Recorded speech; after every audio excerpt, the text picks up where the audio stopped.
buat ngejelasin mengenai audit keuangan. Nah, sebelum yang Ilah menjelaskan naon eta nu ngaranna audit keuangan, urang perlu tahu lah naon eta nu disebut dengan audit ya. Audit eta atau pemeriksaan yaitu mengevaluasi suatu organisasi, proses, sistem ataupun produk. Ya, jadi memeriksa, mengevaluasi berarti memperbaiki. Nah, audit eta dilakukan oleh orang yang kompeten, objektif, dan tidak memihak. Yang disebut dengan objektif, tidak memihak, dan kompeten itu, kalau kompeten berarti dia sudah menguasai semuanya, sudah bisa paham apa itu audit, apa peraturannya, kayak gitu. Terus kalau tidak memihak, seorang audit itu dia berpegang teguh, kurang mah boga pendirian, kita terpengaruh, kita gampang kasogok gitu ya, jadi tidak memihak ke siapapun. Terus jadi intinya audit eta memeriksa, mengevaluasi, ya memperbaiki, pokoknya memperbaiki suatu perusahaan yang ada masalahnya gitu. Nah, sekarang kita masuk ke pokok pembahasan, yaitu audit keuangan. Anu disebut dengan audit keuangan eta berarti memeriksa laporan keuangan ya. Memeriksa laporan keuangan yaitu memberikan penilaian atau entitas terhadap perusahaan, lembaga ataupun organisasi sehingga menghasilkan opini yang independen dari pihak ketiga. Nah, anu disebut independen eta urang mah kieu nya contohna. Ilah boga perusahaan Ilah namanya Ilah Sejahtera. Boga perusahaan Mama Sejahtera perusahaan. Terus perusahaan Ilah yang diaudit ku Mama eta teh bisa. Namanya itu tidak independen karena kita punya hubungan kekeluargaan. Yang disebut dengan independen itu perusahaan Ilah diperiksa oleh perusahaan orang lain. Jadi real, kalau disebut independen itu tidak ada hubungan kekeluargaan. Jadi nggak ada rasa sekongkol gitu kan apa. Jadi benar-benar diperiksa oleh orang lain. Itu namanya independen. Yang dari pihak ketiga, disebut pihak ketiga itu tadi orang yang memeriksanya kayak gitu, bukan dari anggota keluarga walaupun beda perusahaan. Tetap boleh eta. Jadi namanya tidak independen, orang mah tidak profesional kayak gitu. Nah, selain itu menghasilkan opini yang independen dari pihak ketiga sehingga menghasilkan laporan keuangan yang akurat, wajar, relevan, dan sesuai dengan standar akuntansi. Jadi membuat laporan keuangan itu muncul orang mah samena-mena nyin laporan gitu kan ya, harus sesuai, akurat. Misalnya debit kreditnya sama nilainya, terus wajar eta maksudnya kita membeli 1 unit mobil Avanza harusnya kan cuma 180 juta, dimasukkan ke laporan sekitar 200 juta, berarti selisih 2 juta kan. Nah, itu 2 jutanya kemana? Itu perlu dipertanyakan. 20 jutanya itu perlu dipertanyakan kemana. Begitu yang disebut dengan wajar dan sesuai dengan prinsip akuntansi dan aturan yang berlaku. Itu guys. Jadi audit keuangan sendiri mempunyai tujuan. Nah, orangnya sama, segala sesuatu yang kita lakukan itu pasti bukan tujuan kan? Nggak mungkin kita melakukan sesuatu tidak ada tujuan. Kayak gitu. Audit keuangan sendiri mempunyai tujuan.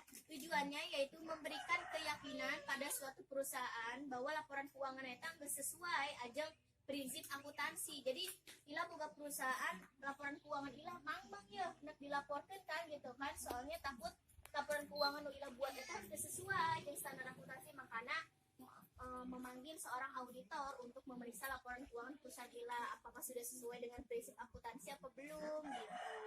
Nah, tujuannya memberikan orang keyakinan gitu. Jadi apa orang ulah mang di ulah pasti ya laporan keuangan orang mangges bagus, nggak sesuai gitu dengan aturan anu berlaku kayak gitu. Halo.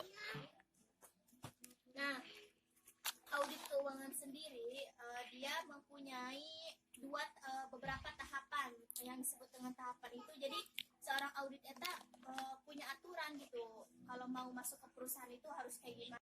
Kata eta dibagi menjadi 2. Oh iya. Anu pertama pendekatan pengumpulan datanya, pertanggungjawabannya sehingga menghasilkan profesionalisme terhadap auditor terpenuhi. Jadi si auditor itu yang profesional. Jadi ketika mereka yang perusahaan itu yang diaudit ku si auditor eta. Jadi orang mah auditor eta minta bahana, oga si auditor eta kudu immunity gitu gawena gitu. Minta bahana, jadi sama-sama bertanggung jawab lah gitu.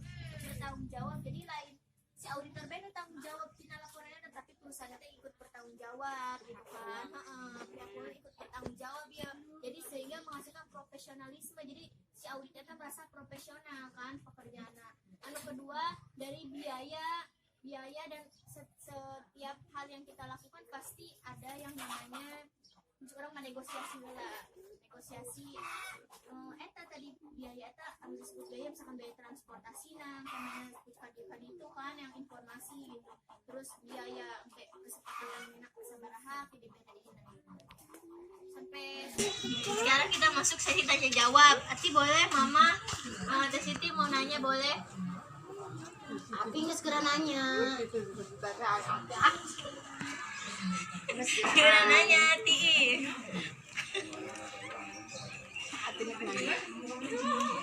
Mengenai audit kan pemeriksaan keuangan. Seumpamanya Ati punya perusahaan pecel lele, jangan itu perlu nggak diaudit? Soalnya kan ada nggak kriterianya buat mengaudit apa di mikro usaha ke atas, menengah atau ke bawah. Sip, pertanyaan bagus. Apakah audit itu boleh dilakukan di BUMDes, Badan Usaha Desa ataupun usaha-usaha kecil kayak gitu? Sebenarnya kita tuh sebelum mengaudit, jadi audit itu kalau mencukur orang mah rencana terakhir gitu, mencukur orang mah solusi terakhir orang manggil si audit eta. Tapi ada kalanya kita membuat laporan keuangan kalau Atin boga usaha pecel lele gitu, kita tulis di pembukuan bae. Cuman pembukuan eta resikona hiji human error. Human error berarti manusiana error. Kadang manusia tak kan kurang tak salah ngitung, mudah lupa kayak gitu. Tapi solusina kuari kan orang canggih ya teknologi, aya nu warna aplikasi akuntansi di dinya, akuntansi laporan keuangan. Boleh install aplikasi eta, orang membuat laporan keuangannya di aplikasi eta biar kan mau di komputer mah geus ieu nya kahitung sorangan kayak gitu. Kalau orang mah kan geus loba pikiran bae hutang apa segala macam, jadi gampang poho. Jadi disebutnya human error kayak gitu. Terus. Nah, jadi seorang audit eta sebenarnya boleh mengaudit ke perusahaan-perusahaan kecil, tapi yang mencukur orang mah ari leutik dong itu mah gitunya kayak pedagang kaki lima mah kayak. Maaf, tapi kalau karyawan sayanya ada yang korupsi bagaimana? Saya kan perlu tahu keuangan. Ya, berarti ini usaha milik sendiri kayak restoran maksudnya boleh diaudit karena di situnya ada manajer kan, ada wakil manajer, terus ada yang pegang laporan keuangannya, ada pegawainya siapa aja, seksi-seksinya. Jadi yang disebut audit eta mengevaluasi perusahaan, organisasi jeung lembaga. Organisasi berarti tak arti tadi dalam restoran eta sebuah struktur. Boleh didinya arti memanggil seorang audit karyawan lebih dari 5 orang. Gitu. Jadi arti boleh mengaudit laporan keuangannya. Berapa itu bayar? Tergantung. Kalau 2.000. masalah bayaran si seorang auditor itu tergantung kesepakatan, tapi anu seilahnya kok diberinya ku dosen eta bisa mencapai 100 juta sekali kasus, 200 juta kadang lamun bukan masalah eta laporan keuangan misalnya aya korupsi mana di sidang terus disogok ya si auditor ya 500 juta, dia kudu ngomong ke tukang sidang eta bahwa laporan keuangan ieu sehat gitu. Eta resikona seorang audit eta tidak boleh memihak kepada yang benar maupun yang salah. Jadi mana kudu setiap buka keputusan eta kudu pendirian gitu, geus gitu. Itu kalau masalah berarti Tidak harus. enggak, berarti itu kalau misalkan buat masalah pecel lele restoran itu udah kayaknya nggak bisa pakai audit soalnya itu Karena bayarannya terlalu gede. ya tadi buat ada pembayarannya aja udah budgetnya aja udah 100 juta. Iya, Cocok belum lah. ada bahan-bahan begitu. Berarti itu buat mikro usaha ke atas seperti perusahaan bonafit, perusahaan swasta dan BUMN. Nah tadi lihat kasusnya, kenapa dia bisa dibayar 100 juta itu lihat kasusnya, lihat dia juga lihat covernya. Saya bilang saya punya pecel lele dong. Tadi nanya Bukannya saya punya. Ya kan Anda ngomongnya pecel lele. Cuma pecel lele, siapa tahu pecel lelenya lebih dari 10. Iya, Karyawannya lebih dari 100. Masalahnya sebulan 100 juta aja kayak ngomong.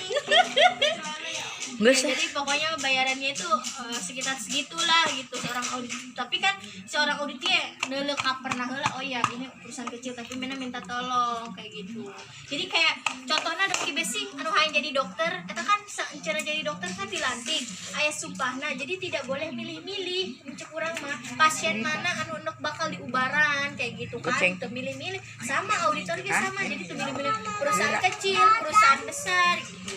Kalau seandainya ada auditor yang seperti itu, yang milih-milih, yang budgetnya gede aja, yang kecil nggak mau gimana? Ya tadi jarang laku, jarang terpanggil. Jadi amun cek urang mah gelarna tak kepake mun yang gitu mah berarti tidak dari hati bekerjanya. Ada Masih lagi pikan, yang mau nangis? ditanyakan? Teh Siti mau tanya nggak?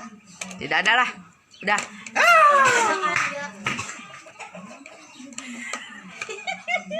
Boleh bertanya. Tanyakan saja.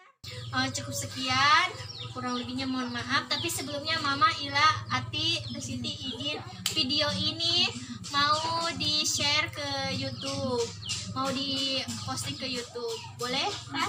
Boleh. Boleh. Terima kasih. Assalamualaikum warahmatullahi wabarakatuh.